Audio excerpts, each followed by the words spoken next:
And welcome to another deck building video here on the Critical Focus channel. So this should be part 4, I believe. This time I'm going to build 3 viable decks for MYARI'S Purifiers. I am going to try to keep it short and snappy, but still informative and with enough depth to help you out in your deck building endeavors. I'm not building more than 3 decks here, as building every conceivable deck, while interesting, will both make the video too long and some of the builds too shoehorned, niche and simply too hard to get a flow with. I'm going to try to lean slightly more into the inherent playstyles of the warband to utilize their inherent strength while trying to circumvent their weaknesses as much as possible, rather than to try to build against type too much, at least this time. So let's get going with MYARI'S Purifiers. The Purifiers is a 4-man warband of Lumineth Realm Lords from the Dire Chasm season. They are made up from a variety of unit types from the Age of Sigmar range. MYARI is a Sinari wizard with a Scry Owl familiar named Ulari. With him are also Eileen,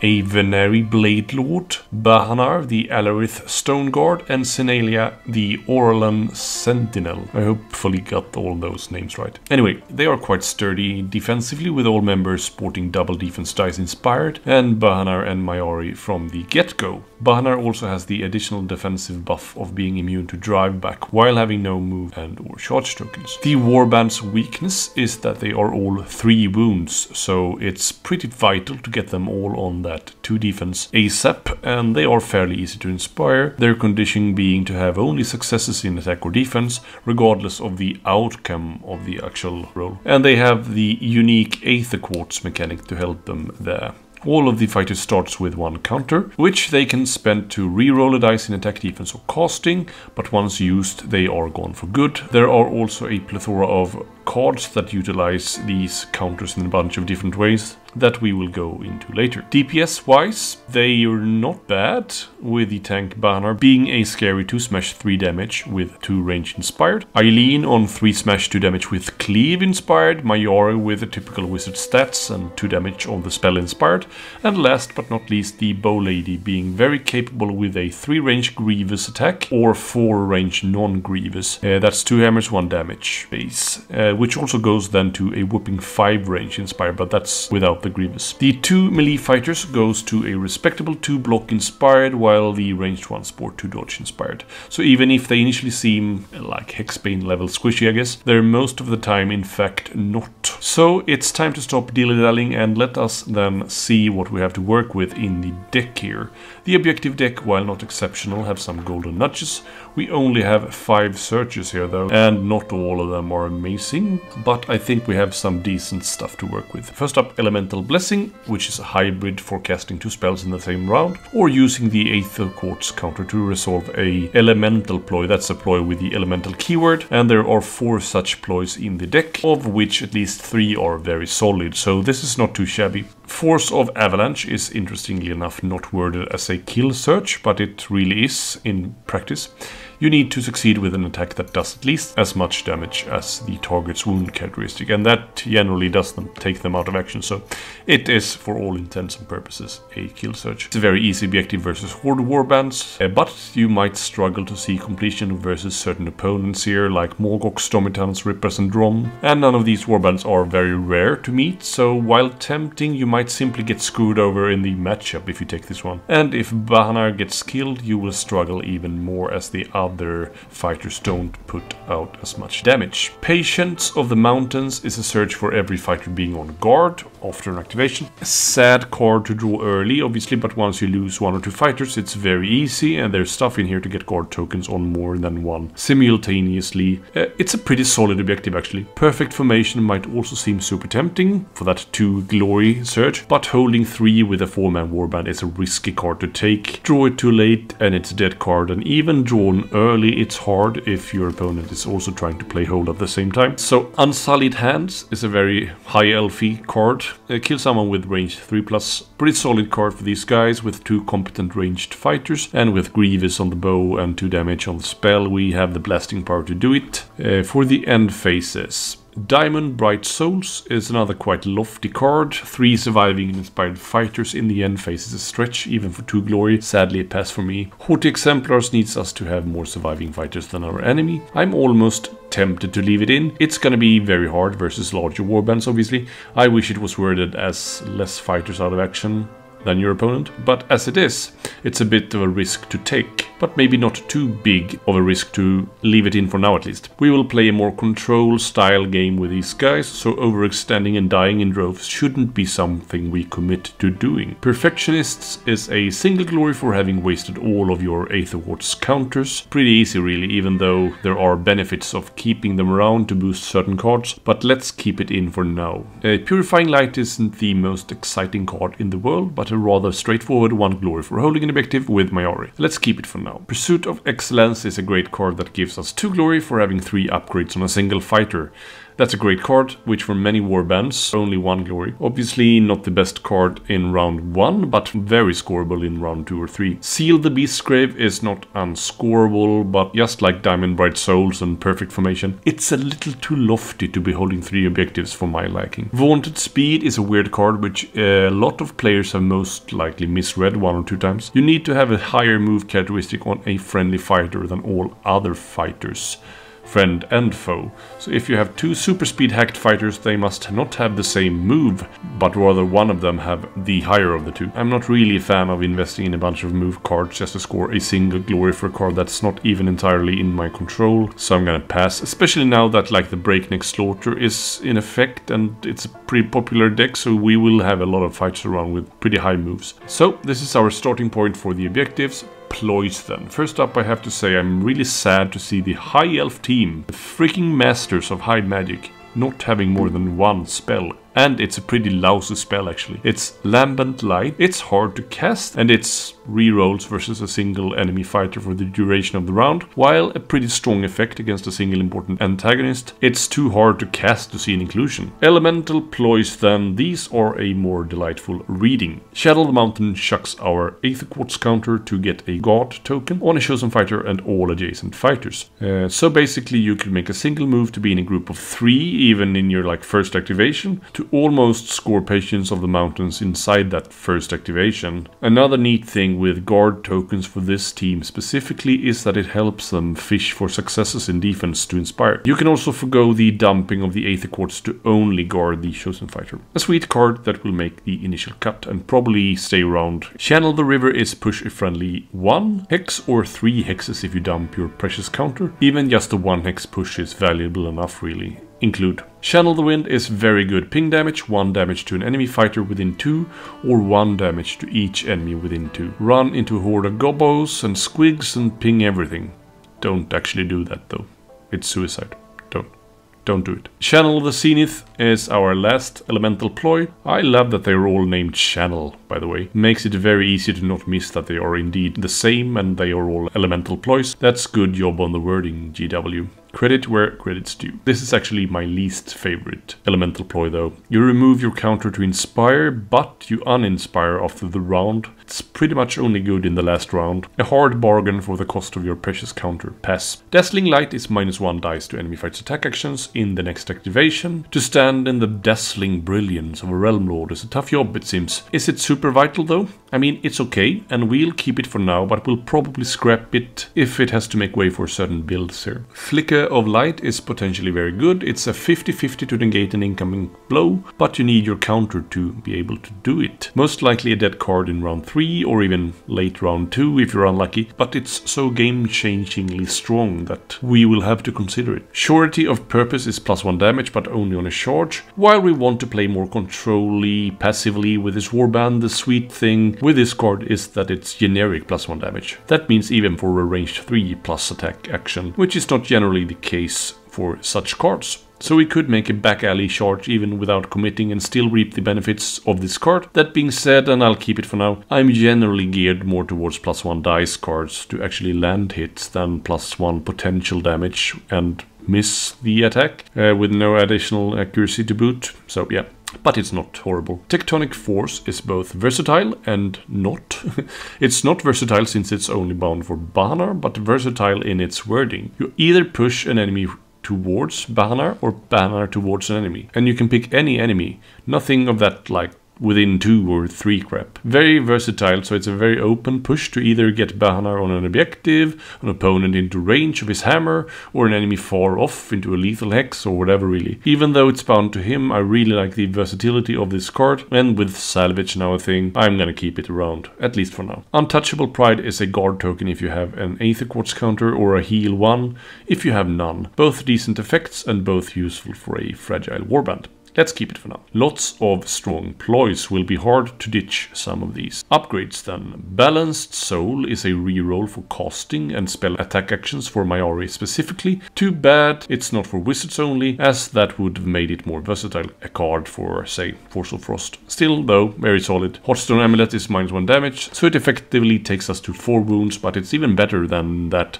when you do the math, as like 2 attacks for 2 damage each kills a 4-wound fighter, while with this upgrade that would leave us with 1 wound left on our 3-wound fighters. It's a vital inclusion, obviously. Heightened Reflexes is +1 move, not terribly important really, but also a reaction on this card to an enemy fighter's attack action, and does not need to target the friendly fighter with this upgrade, I should say. Then we have the option to dump or counter to attack that enemy out of sequence, an extra attack for the cost of a counter basically. There's so many important things to do with the counters, as I'm not sure it's worth it really. We wouldn't have our reroll for that attack, since we just wasted it, and we also wouldn't have it for the potential ploys or defensive rerolls we will inherently need it for later. I'm gonna pass on this one, as tempting as out of sequence attack may be. I don't think it's terrible if you do include it, I'm just not gonna. Heightened Senses is flat out a reroll for attack actions, just amazing and helps us inspire and increases our offensive counterpunch. The added reactionary option could potentially be decent, but most likely won't see much use. In the case of, say, crit and hit versus a 2 defense fighter, you could dump your counter to force the double crit, but that's a pretty niche case. Crit is king, and cleave and ensnare, while useful, isn't anything that would sway me, at least not on their own,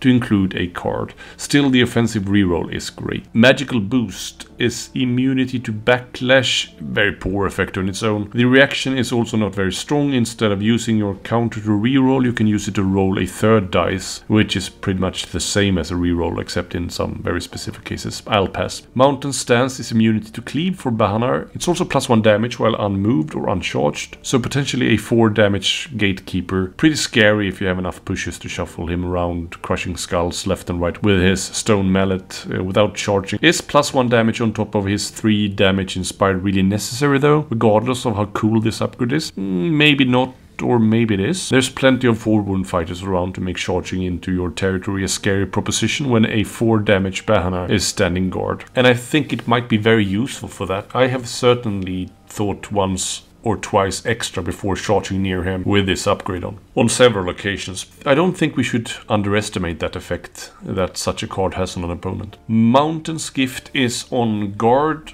while being Aether Quartz, or get a guard token when you kill someone if you don't have your counter. Being on guard helps us inspire, so it's not without use. I'm just not sure if it's strong enough to make the cut. The second effect won't trigger all that often on a single fighter, but I'll keep it for now. Also has some synergy with Fearsome Fortress builds. Scry Owl Familiar is line of sight to every other fighter with MYARI. Useful for a spell heavy deck if you plan on protecting MYARI behind a bunch of blocked hexes, for example. And maybe even better with a Force of Frost, but in my experience line of sight isn't a huge problem, generally speaking, so I think the effect is too weak to render an inclusion. Vanari Dagger is 3 smash 1 damage with Grievous 2 basically for Sanela. Your bow lady has no business really being in melee when she's so potent on her ranged attacks. Even with Salvage now I think this upgrade seems like a stretch to include. Pass. Speed of Fish is +1 move or +2 if you have a counter, not really necessary. Pass. So that's it, and here is our starting point. And now let's build our first deck, and the first one that piques my interest is the Fearsome Fortress deck. There's some hold in here, sure, but we don't really need to hold lots to score the deck, so even with just 4 bodies, we shouldn't be too dependent on having all 4s around and on tokens.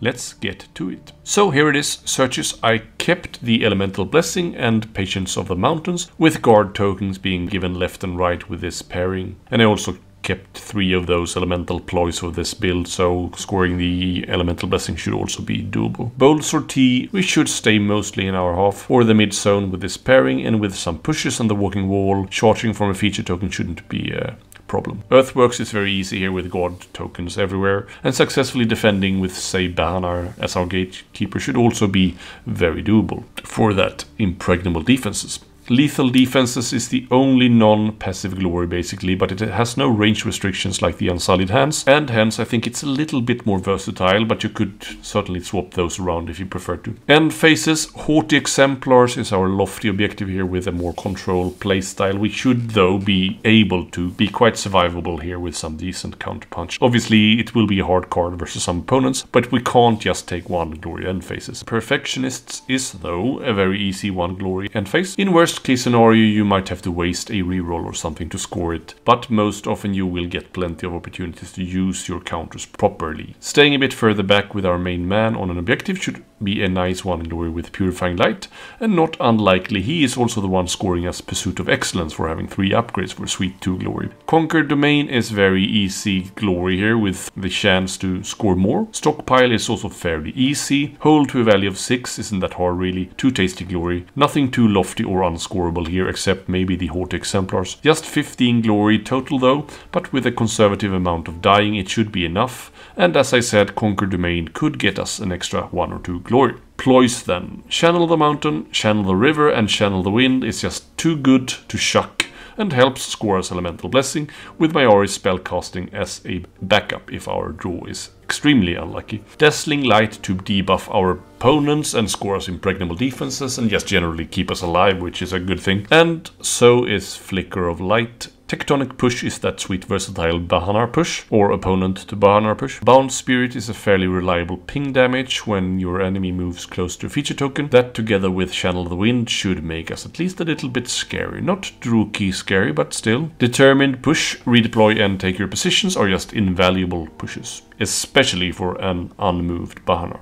Upgrades then. Heartstone Amulet is to keep us alive obviously, Heightened Senses for that sweet offensive reroll, and Mountain Scar to buff us, inspire us, keep us alive and potentially score us Patience of the Mountains, and Earthworks. Just keep in mind that being on guard is not the same as having a guard token. Hardy Scout will most likely go on an Inspired Eileen or Bahanar, uninspired or not, taking the melee fighters up to 4 wounds and 2 block while defending the mid zone, and the Phoenix Gate to our precious ranged fighters in Ulthuan. Sorry for the nerd out.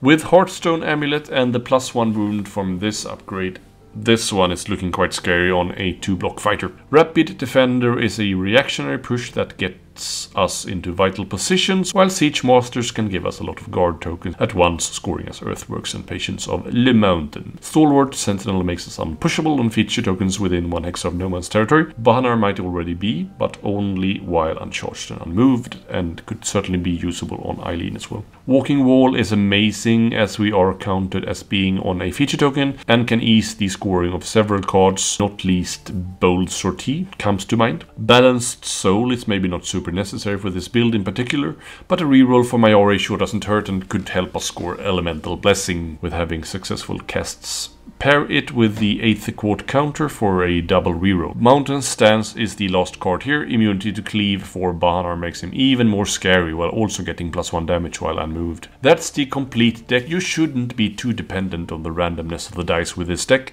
and I feel confident that it would perform consistently, at least fairly well. There were, especially in the ploy allotment, several cards that could have gone in, but I don't want to go to 11 or 12 ploys if I can help it, even if it's more viable nowadays with salvage being a thing. Next up I am eyeing the Toxic Terrors, and that's yet another control type deck in the making with some very potent end phase glory. Let's do it. So yeah, I really like this deck for its strong end phases, and it so happens that MYARI might actually need that bit of boost with reliable 2 glory end phases. But let's start with the searches. Elemental Blessing and Patience of the Mountains are kept as per usual, and Unsullied Hands are also shucked in here, as the searches here may be this deck's not necessarily weakness, but weakest part. But hopefully there's enough passive glory in the end phase here to negate the somewhat shaky searches. Carve a Path is a card I really like for a ranged leader, and Deluge of Toxins is pretty neat. Passive glory for having 2 persisting poison and gambits after a power step, or 3 whatever gambits. Yes, you are somewhat at the mercy of the draw, but with enough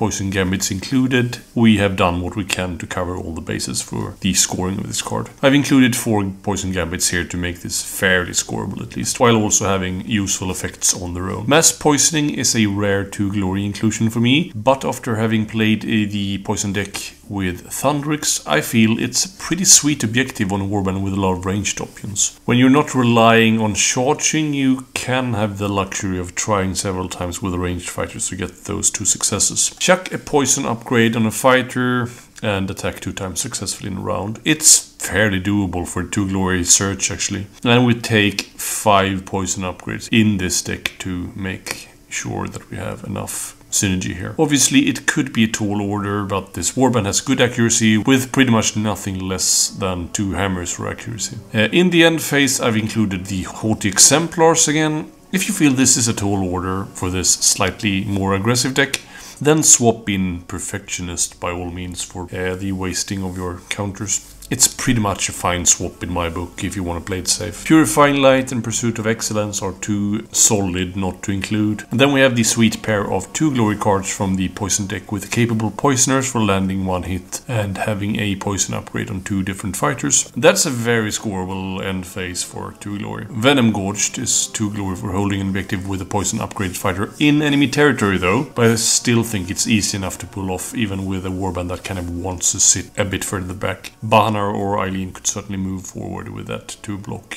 Bahanar is a little bit slow though. We do include some pushes obviously, but try to get an objective just inside the enemy territory if you can help it. Last here is dual contamination for having 2 poison upgraded fighters or having 2 persisting poison gambits. Very, very doable. 17 glory in total, which is kind of the sweet spot I feel.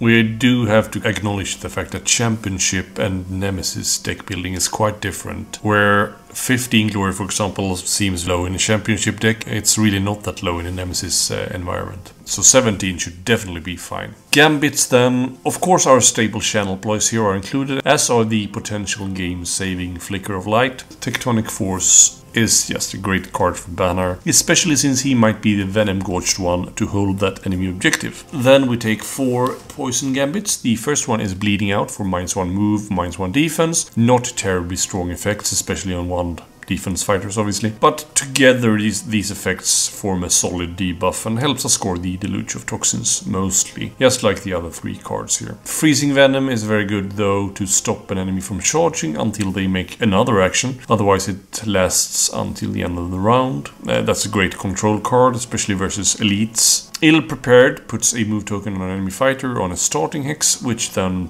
pretty much does the same as the previous card, kind of hinders them from charging really. Annoying and very strong control. Spit Venom is next, not an extremely strong effect, but it persists and it helps us score the Deluge. And is a decent debuff still on shield and or double defense fighters. Then we have the upgrades. Heartstone Amulet and Heightened Senses are too good to exclude. We need 2 surviving fighters for a couple of the end phases, so bolstering our defenses shouldn't be overlooked. Magical Boost to help our leader with accuracy and potentially score us mass poisoning. Mountain Stance to keep Bahanar alive. Dangerous and scary to charge pass. That's it. Slightly, I guess, more dice dependent deck, but not terribly so. We still have a lot of passive glory. Just get those poison upgrades out and survive with your fighters while standing on a bit of feature tokens. So it's a pretty smooth deck, I think. So should be. It doesn't play exactly the same as Fearsome Fortress, but it's not terribly different either. So I think it should fit the flexy nature of the warband very, very, very nicely. So let's build one final deck. So while Force of Frost might seem very tempting for a potential spell deck, I'm just not very fond of the pairing, since MYARI does not bring any viable faction spells to the table. And out of the 5 spells in Force of Frost, 1 damages the spellcaster, which is very unattractive on a 3 wound fighter. And another spell is a reaction to dying that might just do nothing, and a third needs us to be adjacent to an enemy to cast it, which hopefully won't be the case very often. That leaves us with really only 2 reliably and decent spells in Freeze Thaw Finish and Yara's Frozen Bonds. And while I think Force of Frost has a lot of strong cards, I think it's just way better for something like a 2-wizard team, or at least a more survivable wizard leader. I also think the Warband is a bit too fragile in terms of total wounds to be really offensive with decks like the Daring Delvers, Tooth and Claw, or Breaking Slaughter. And for Paths of Prophecy, I would like one more fighter, although I think it's probably not an unreasonable deck to build. The Void Cursed Thralls debuffs our 2 defense fighters too much, and also makes away with our range 3 attack actions, which hurts a lot. The Mask deck I've just generally found, it's very hard to play, and it's very, and this is the main beef I have with it, dependent on a smooth and perfect draw sequence. That leaves us then with Seismic Shock, so let's give that one a go. First up, this deck is a bit of a risk-taking, obviously, but I really want to give a spell-focused deck a go here. We are talking about High Elves, even if they are called Lumineth Realm Lords now. I would be rude not to, but I cannot stress enough the importance of protecting your leader at all costs here. Banar and Eileen will have to lay down their immortal souls to protect our yoga pose while standing on a perilous rock with a 2-hand staff in one hand and an owl in the other one. Wizard. If he dies, the deck crumbles. So obviously this isn't an ideal outlook, but if we can protect him, I think the deck could be a lot of fun to play. Ideally, save his counter for defensive rerolls or the Flicker of Light ploy, but if you gotta reroll that spell to score a search, do what you gotta do. Okay, so searches here. Elemental Blessing is even more of an out to include than it was in the previous decks, with 3 elemental ploys and 6 spells here. Patience of the Mountains, only really Channel the Mountain here helps us with this one, but investing in an activation or 2 to score this isn't terrible. But don't waste an entire round guarding. Hopefully you will draw it in round 2 or 3, where it will most likely be much more scoreable. Unsullied Hands is back here, since we'll do a lot of ranged nuking here. Burnt Out to spend all of our cards on hand. My experience is that this goes way faster with spell decks than non-dittos, but that's maybe just my personal experience. Still solid passive glory though. Exploit the ley lines for casting 3 in a round, so you have to actually cast the spells, but yeah, it's a tall order obviously, but with 3 re-rolls and innate channels, etc., we should be fairly accurate down the road here at least. Spark of Creation is kill someone with a spell attack action. Specifically, it's not the best objective in the world, but there's really nothing better to fill the last spot with, and it's certainly not undoable with a buffed up leader doing 2 damage on the spell, and we also have that Grievous upgraded to take him to 3 damage potentially, and with the rerolls that could very well land you a crit. And Faces then, Purifying Light, we will want to be on the objective for synergy with other cards anyway, like Innate Lightning, and to auto-cost the Gambit spell Channeled Power. Pursuit of Excellence for having 3 upgrades. This should most likely be our leader, obviously. I've removed Haughty Exemplars here though, and you could certainly swap it in for the next one I'm going to talk about, but I think this one, Claim the Prize, looks pretty sweet for holding every objective in one zone, and at least 2 objectives in that zone. Ideally, this is your home turf, and pretty doable really with some push and moving of feature tokens, etc. I did, however, not want to include 2 such lofty objectives. Getting just the right balance between an ambitious end phase and a way too far-fetched one is key when you deck build. Manipulating the Realm Sphere should in most cases be an auto score for this team, or this deck I should say, for costing more than the enemies. Places of Power is every friendly fighter on a hazard hex or on an objective token, and at least 2 surviving friendly fighters. That's also quite ambitious, but it's also very doable, I think. Sorcerer's Treasure Hunters is very similar to Pursuit of Excellence, but a little more specific. This needs our leader specifically to have those 3 upgrades and on an objective token, but we will want to be doing that anyway, so I think it's fine and has a lot of synergy with that card. You might find that these end phases are a bit too ambitious, and if that is your experience, maybe lift out the Places of Power or Claim the Prize and lift in something like Touching the Realm Sphere or Perfectionist, or if you want to go very safe, I guess swap both of these cards. Some tweaking is always necessary, so view this more as a first suggestion than a finished product that requires no fine-tuning or thinking on your part. These videos are, after all, not intended to simply supply you with finished decks,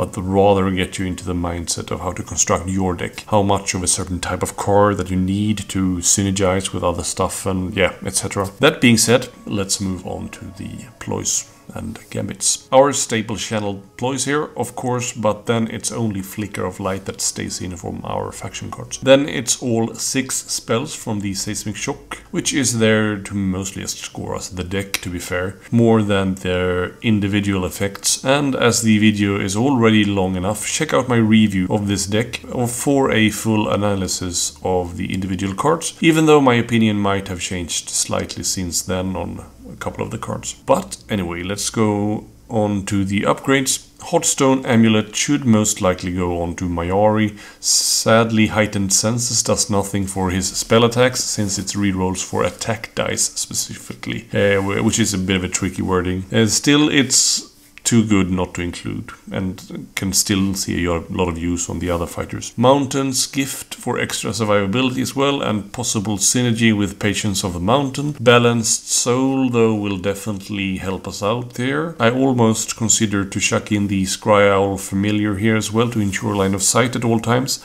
with all the spell casting we are going to be doing here. If you feel so inclined, I would chuck in Tectonic Force in the gambits to make it 11-11 between the upgrades and gambits. That's fine. Then it's Sorcerer's Might for Grievous on spells, Predator Animus for innate channels on objectives, which isn't crucial. MYARI hits on focuses, but 3 at least of the spells look for that symbol. But we can't have too much accuracy, as successfully casting these spells will get us moving through our searches more quickly. Arcane Sensitivity is push after a spell, which could certainly be very useful.